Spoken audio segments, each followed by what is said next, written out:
Good morning, Year 1, and welcome to the last maths lesson of the week. Today, we've got an arithmetic starter, which is addition and subtraction. So you're going to need your number beads, your rulers, anything you use for counting for that. And then we've got a really fun activity that I think you and your parents are really going to enjoy, finding out about how long something takes to happen. To do this, you're going to need a stopwatch or an online timer, but I'm sure you can find one of those. Okay, so get your whiteboards and get all your equipment ready. When we can start next, I will be showing you the arithmetic starter. Okay, so the key thing to be watching today is that some of these sums are addition and some of the sums are subtraction. Now, to be able to spot that, you need to be looking very carefully for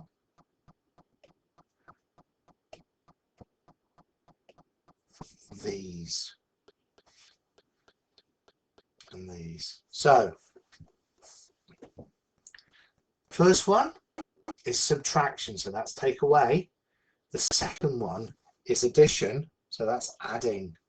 So, if we do 12 minus 4, we'd start off with 12 beads, 12 cubes, 12 counters, whatever you want to use, and you remove 4 of them. So we count back. 12 to 11 is 1, 11 to 10 is 2, 10 to 9 is 3, and 9 to 8 is 4. Then the answer is going to be 8.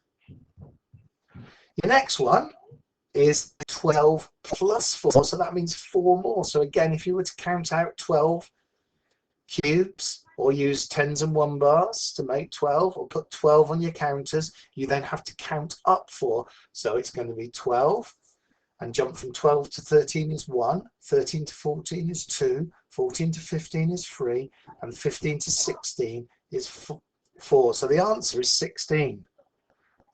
So over to you, have a go at doing the remaining sums. And remember, you could also use a ruler or a number square if you prefer. Okay, Year 1, so now that you've had a go to do them on your own, here's your chance to go through and mark them. Right, off we go. So your first one is 19 take away 3. So 19 take away 3, you count back 3 from 19, the answer is 16. And you've got 12 plus 4 again. So you know the answer is 16 because we did that earlier. Your next sum, 18 minus 10. Well, if you're using tens and ones, that would be easy because you just take away a 10 bar and that leaves you 8. And on the number beads, you could actually take away the whole of one colour and that would leave you 8 as well. Now, it's becoming a bit trickier. We're trying to work out how we count from 8 to 19. So probably a ruler is your best option here because you would count on 11 jumps to get to 19. And now this next one's quite easy. It's just a bit tricky because it's turned around, but we know that that doesn't matter. So 7 plus 13 is a number bond to 20, and that's one of our key learning knowledge areas. Then 12 minus 7, again, the only thing that's tricky here is make sure you always subtract the smaller number from the larger number. Okay, and that gives you 5.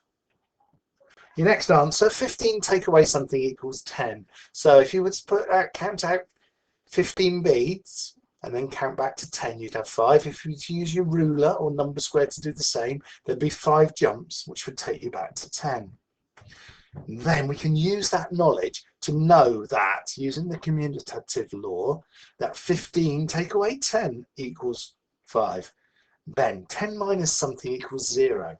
Now we've been practicing this, but if you were to get out a 10 bar and then take it away, you get 0. So you know that 10 minus 10 equals 0.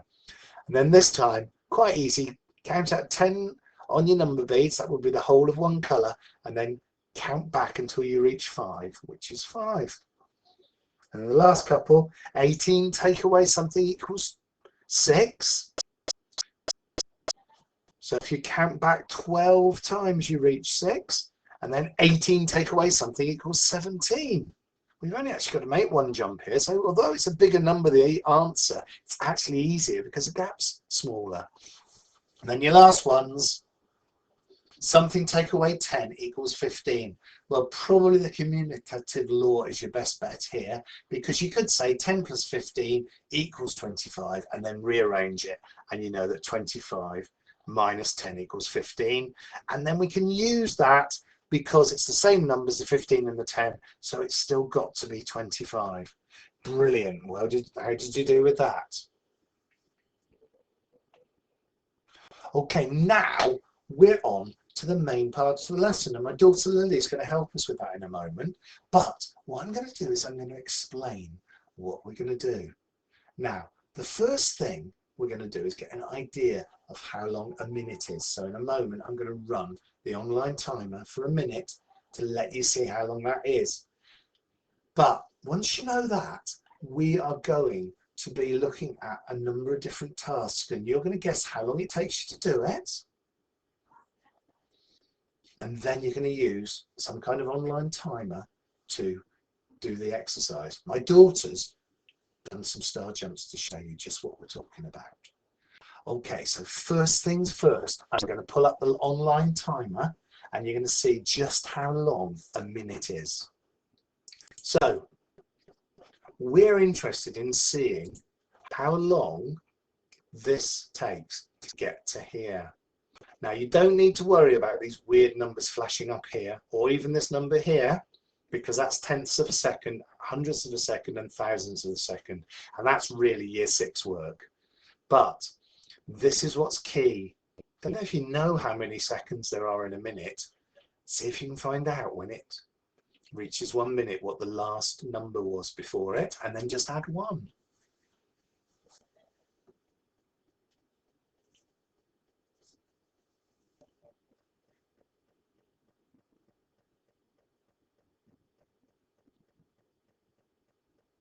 Not there yet. A minute is quite a long time, isn't it, year 1?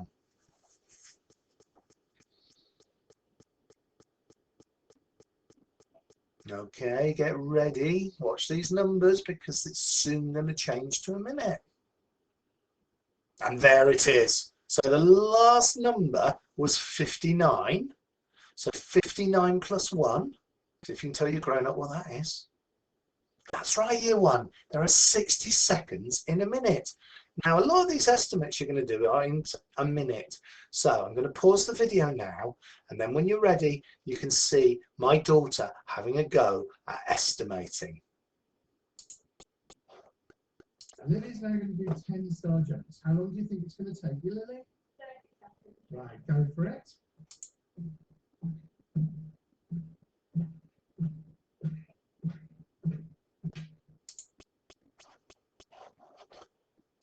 Now, as you can see, it's actually quite hard to estimate because Lily said 30 seconds and it actually only took her 6 seconds. So you may find that you're going to get more accurate each time you do it. So year 1, it's over to you now. These are the tasks I want you to have a go at. Do one at a time, estimate it, and then record how long it takes. So your first one is write your name 10 times. Your second one is walk around your garden or your living room 5 times. Your third one is get changed into your PE kit, although grown-ups, if you've not got the PE kits available, then they could get changed into another set of clothes. The next one, get changed back into your favourite clothes. It could be fancy dress or something you really enjoy wearing. The next one is count to 100. You might want to have some kind of online number square to help children with the bigger numbers there. Your next task, draw 5 shapes and try to draw them neatly, ideally with a ruler. And then this one outside, fill up something, maybe a bucket, maybe a tub, using a cup from the kitchen. And then the last one, and grown-ups, make sure that this is completed in the time you think is appropriate, is tidy your room. Okay, so have a really good day's learning, keep safe, and I will see you again on Monday.